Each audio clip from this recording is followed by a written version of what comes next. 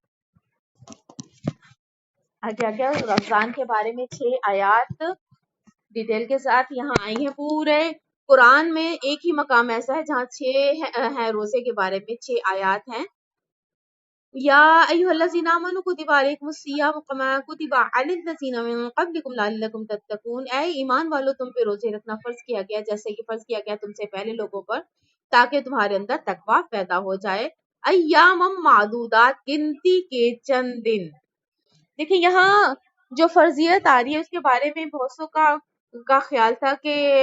تفسیر ابن کبیر میں بھی امام راضی کے ہاں ہے، اور ڈاکٹر اسرار احمد صاحب کی بھی رائے یہی ہے، اور مولانا انور شاہ کاشمیری کی بھی رائے یہی ہے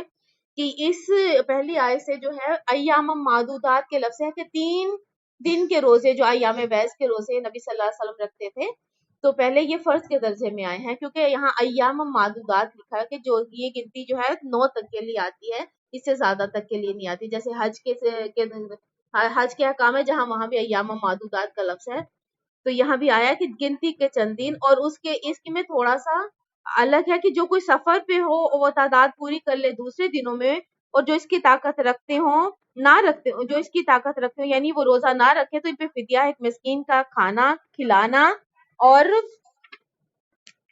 جو کوئی اپنی مرضی سے کوئی خیر کرنا چاہیے تو اس کے لیے خیر ہے، یعنی اگر وہ روزہ بھی رکھے مسکین کو کھانا بھی کھلائے تو بہتر ہے، اور روزہ رکھو یہ تمہارے لیے بہتر ہے اگر تم جانو، یعنی رعایت کا یہ انداز دیا گیا ہے۔